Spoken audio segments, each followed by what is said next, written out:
नमस्कार मित्रों, आज हम बात करेंगे सन 2001 में आई फिल्म जुबेदा की। जुबेदा फिल्म एक वास्तविक घटनाक्रम पर बनाई गई फिल्म है और इसके निर्देशक थे श्याम बेनेगल। श्याम बेनेगल यूँ तो समानांतर फिल्मों के लिए जाने जाते थे। उनके द्वारा 8 फिल्में बनाई गई और उन्हें उनके फिल्मी योगदान के लिए पद्म विभूषण और दादा साहब फाल्के अवार्ड मिला।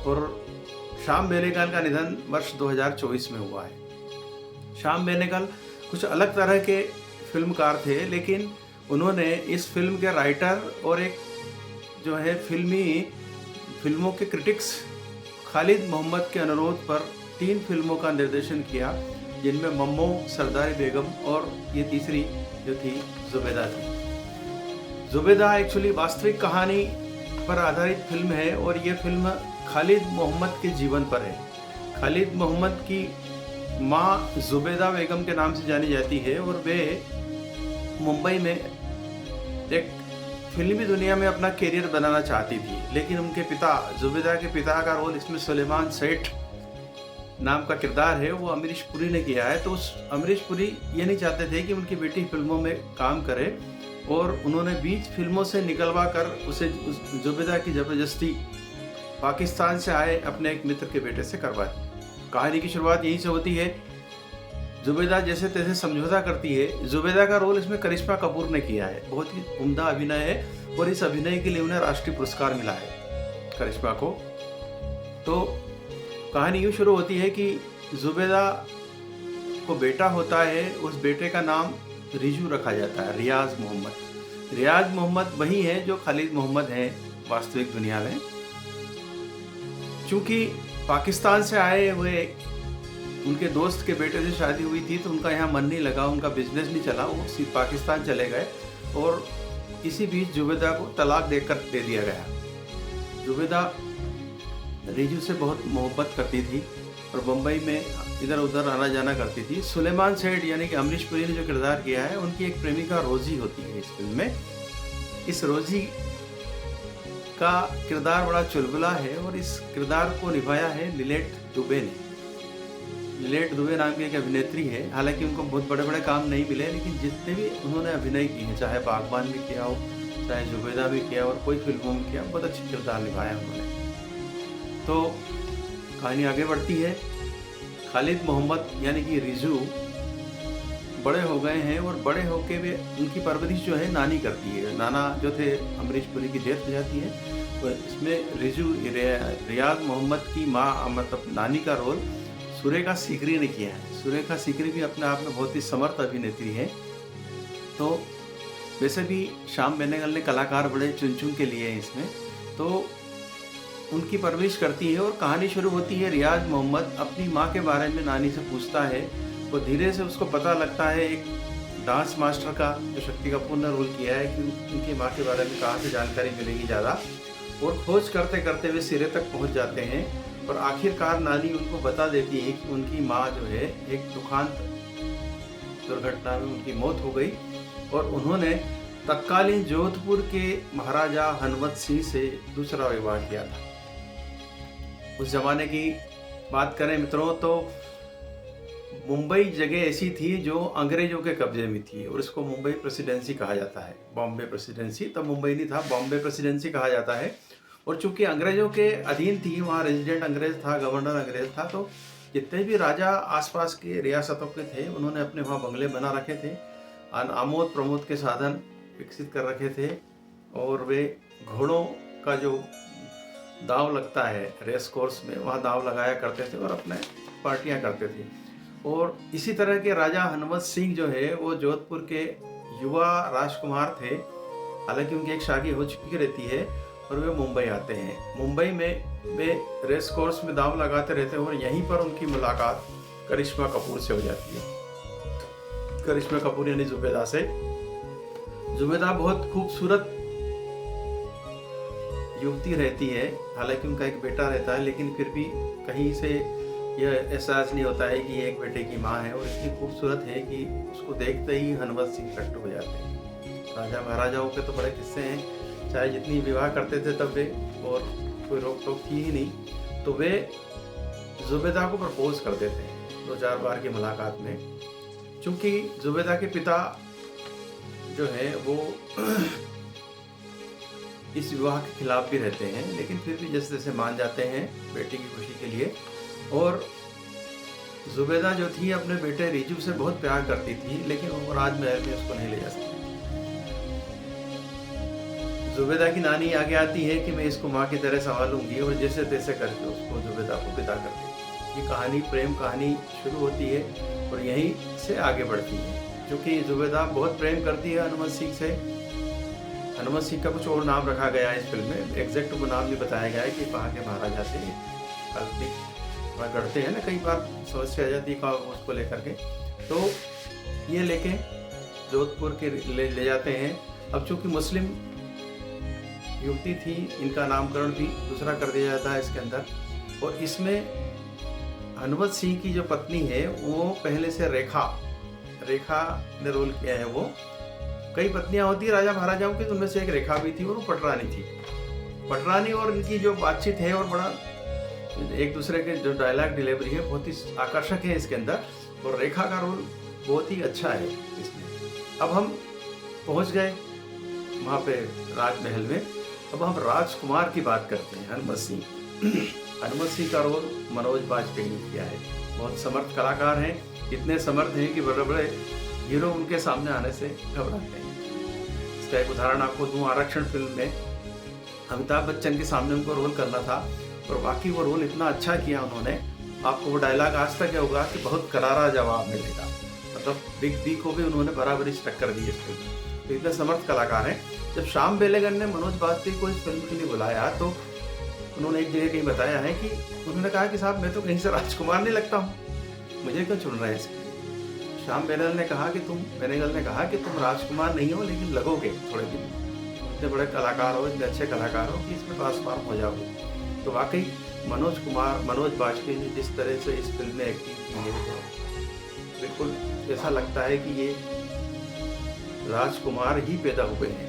ऐसा नहीं लगता कि बिहार किसी छोटे से गांव से पढ़ लिख के आए हैं या कलाकार बने।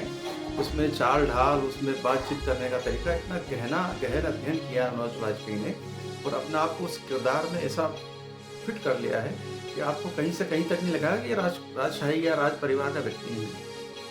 तो मनोज बाजपेयी अच्छा रोल करते हैं, घुड़सवारी करते हैं राजाओं की। अब शादी करके जोधपुर ले आते हैं उनको। जोधपुर के जो उम्मेद महल में राज परिवार के लोग इनको जुबैदा को रखने नहीं देते। वो कहते हैं कि नहीं, ये विधर्मी है और इनको दूसरी जगह रखिए आप, कि राजमहल की परंपराओं के अनुकूल इनको हम यहाँ नहीं रख पाएंगे। तो हनुमत सिंह उनके लिए अलग महल बना के रखते हैं, वो वहाँ रहती है वो। अब हनुमत सिंह देखिए, इसी दौर में जब ये घटना है 1945 के आसपास की, 45-46 की, और उसके बाद की होगी 1951 के आसपास की घटना है ये, 47 से 51 के बीच में।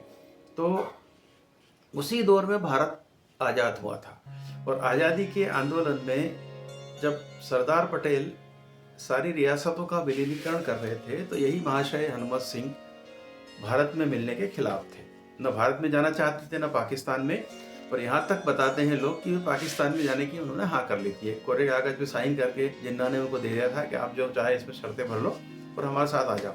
जब ये बात उनको मालूम पड़ी वीपी मेनन के थ्रू सरदार पटेल को, तो वीपी मेनन को उन्होंने भेजा जोधपुर की महारानी मतलब हनुमत सिंह की माँ और अन्य लोगों के कहने पर कि भाई पूरी रियासत में हिंदू बहुल है और तुम पाकिस्तान में कैसे जाके रहोगे। बहुत समझाया, तब जा कर के हनुमत सिंह माने और उन्होंने विलय पत्र पर हस्ताक्षर किए। उसकी भी कहानी है कि आखिर में विलय पत्र पर हस्ताक्षर करने के बाद वीपी मेनन के साथ जब दिल्ली आ रहे थे तो उन्होंने जिस पेन से साइन किए वो एक पिस्तौल हुआ करती थी, उसमें वो पिस्तौल खोल के वीपी मेनन की तरफ तान दी और खुद विमान चलाते थे तो इतना रफ चलाया कि बस वो लगा कि जान गई वीपी मेनन को। तो ये कहानी यहाँ शुरू होती कि वो बहुत बड़े पायलट भी थे, अच्छे चालक थे, लेकिन रफ चलाते थे। अब चूँकि जुबैदा आज़ादी महल की परंपराओं को मानती नहीं है, उसका दम घुटता है, यहाँ बच्चे की याद आती है, उससे मिलना चाहती है, लेकिन ये सब कुछ हो नहीं पाता है। राज परंपराओं के अनुरूप अपना व्यवहार वो नहीं रख पाती और इस कारण से राज परिवार के लोग नाराज होते हैं और कहीं हनुमंत सिंह जो थे वो भी थोड़े-थोड़े खींचे हुए रहते हैं, ऐसा लगता है उनको, जुबेदा को, करिश्मा कपूर को। आखिर इसी दौरान जब 1950 के आस-पास चुनाव होने वाले होते हैं विधानसभा के, तो हनुमंत सिंह विलय के बाद सारे राजपूतों को इकट्ठा करते हैं, राज परिवार के लोगों को एक नई पार्टी बनाते हैं और चुनाव लड़ते हैं। चुनाव में काफ़ी व्यस्तता रहती है, इस दौरान भी वे जुबेदा को समय नहीं दे पाते। और इसी में उनके एक देवर का रोल बड़ा नेगेटिव बताया गया है। वो चाहते हैं कि वो कहीं उनसे वो सेक्स अपील करते हैं तथाकथित भाभी से, लेकिन वो मना कर देती है। तो ये एक कैरेक्टर भी बताया है इस फिल्म में। तो आप देखिए, कुल मिला के खींचतान चलती रहती है, दोनों के बीच में संबंध थोड़े से खटास हो जाते हैं। हालांकि इसमें रेखा का बड़ा अच्छा रोल है, वो उसको मेडी नाम बताया है, उसको नाम रखा गया है कलाकार का, उसमें पात्र का। तो वो समझाती है कि भाई ये तो राज परिवार में ऐसा चलता है, आज तुमसे मन भर गया तो दूसरी और शादी कर लेंगे, ये इससे कब तक दुख बनाओगे। लेकिन जुबेदा नहीं मानती है, जिद्दी रहती है। चुनाव होने के तुरंत बाद जब लौटते हैं हनुमंत सिंह या मनोज वाजपेयी, अपने कैरेक्टर मनोज वाजपेयी ने किया, तब वो मिलती है उनसे, वो शिकायत करती है कि आपने ऐसा ऐसा किया मेरे साथ, अब मैं आपको जाने नहीं दूँगी। उनको कहीं और बैठक में जाना होता है, वे कहते हैं कि नहीं मैं तो जाऊँगा, तो बोले मैं भी चलूँगी। तो इस फिल्म का दुखांत है, इस तरह से फिल्माया गया है कि वो चूँकि हनुमंत सिंह से इतना प्रेम करती थी कि वो किसी के साथ शेयर नहीं करना चाहती थी अपने पति को, तो वो भी साथ में चली गई प्लेन में। और प्लेन जैसे ही उड़ा, ऊपर जाके ऐसा बताया जाता है कि वो क्रैश हो गया। क्रैश होने के बाद जुबेदा की और हनुमंत सिंह की दोनों की मृत्यु हो जाती है। आम धारणा ये है कि जुबेदा बेगम ने ही उस प्लेन को क्रैश करवाने में झगड़ा किया उनका प्लेन में, और प्लेन में झगड़ा करके प्लेन डिस्टर्बेंस हो गया चलाने से, वो गिर के वो दोनों मर गए। तो इस कहानी का यहाँ दुखांत होता है। फिल्म में ए.आर. रहमान का म्यूज़िक है। अब आप जानते होंगे कि ए.आर. रहमान का जो म्यूज़िक है वो धीरे धीरे धीरे ज़हन में उतरता है। 2-3 गाने हैं इसके अंदर, सो गए हैं, ये बार बार रिपीट होता है। टुकड़ा बजता है इसका म्यूज़िक का, और ये ऐसा म्यूज़िक है कि दिल चीर के रख देता है। जब जुबेदा तनाव में रहती है, जब उसको तनाई महसूस होती है या दुख होता है कि मैं कहाँ आ गई राज परिवार की कैद में, तब ये टुकड़ा इसका म्यूज़िक बैकग्राउंड में बजता है और वो आपके दिल को छू लेता है। इसी के साथ मैं हूँ अकेली और 2-1 गाने और हैं, लेकिन 2 ही गाने इसमें, 2-3 गाने ज़्यादा प्रसिद्ध हैं। तो इस तरह जुबेदा की कहानी का दुखांत हुआ, और उस बाद में जब जुबेदा को एक पुत्र भी हुआ इनसे, हनुमंत सिंह से, वो भी बाद में कहीं किसी दुर्घटना में या कहें या राजसी षड्यंत्रों में उसको भी मार दिया गया। टूटू वाला नाम था उनका। कई कहानियाँ इसको लेकर के भरी पड़ी है यूट्यूब पर। तो खास करके हम जुबेदा फिल्म की बात करेंगे कि खालिद मोहम्मद ने अपने जीवन के हिस्से को इसमें लिखा है और उनके जीवन के हिस्से को जिया है। खालिद मोहम्मद का रोल जो रियाज के नाम से वो रजत कपूर ने किया है, वो बहुत बढ़िया रोल है उसके अंदर। तो कुल मिला के बहुत कसी हुई कहानी थी इस फिल्म की, और इस फिल्म को लगातार कई बार टीवी पे, दूरदर्शन पे जारी किया गया। हालांकि फिल्म चली इसलिए नहीं कि कोई बड़े स्टार या बड़े सेलेबल स्टार थे भी नहीं इसमें, तो लोगों को इस तरह की कहानियाँ पसंद नहीं आती है, या हो सकता है कोई और वजह रही हो। लेकिन फिल्म न घाटे में रही न प्रॉफिट में, बराबरी पर छूटी। और श्याम बेनेगल ने भी 2-3 फिल्में ही कमर्शियल या सेमी कमर्शियल बनाई है। उनकी बनाई हुई फिल्में सारी समानांतर फिल्में हैं, जिनमें निशांत है, अंकुर है, मंथन है, कई फिल्में हैं जो, और उनके साथ उनके कलाकार फिक्स हुआ करते थे। ओमपुरी, शबाना आजमी, स्मिता पाटिल, नसीरुद्दीन शाह, इस तरह के कलाकार होते थे। शशि कपूर के साथ उन्होंने कलयुग बनाई है, तो उनका योगदान बहुत बड़ा है श्याम बेनेगल का फिल्मी दुनिया की देखा जाए तो। उन्होंने दूरदर्शन पर भी 2 धारावाहिक बनाए, वो आज भी चलते हैं।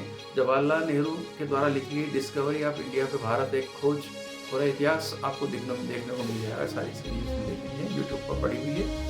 और इसके अलावा उन्होंने जो है दूरदर्शन पर जो है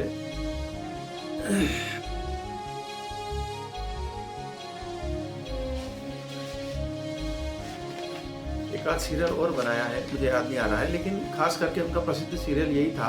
और मंथन पिक्चर के मामले में भी, मंथन पिक्चर जो थी नेशनल डेयरी डेवलपमेंट बोर्ड इसका प्रायोजक था, और गुजरात में जो दुग्ध श्वेत क्रांति आई है उसका किस तरह से प्रसार हुआ, इसके ऊपर बड़ी अच्छी फिल्म बनी है। इसमें नसरुद्दीन शाह हैं, स्मिता पाटिल है। तो कुल मिला के श्याम बेनेगल के योगदान को हम भूल नहीं सकते, खास करके समानांतर सिनेमा में और सेमी कमर्शियल में उन्होंने जुबेदा बनाई, वेलकम टू सज्जनपुर बनाई, ये फिल्में बनाई, लेकिन दोनों फिल्में कुछ खास चली नहीं।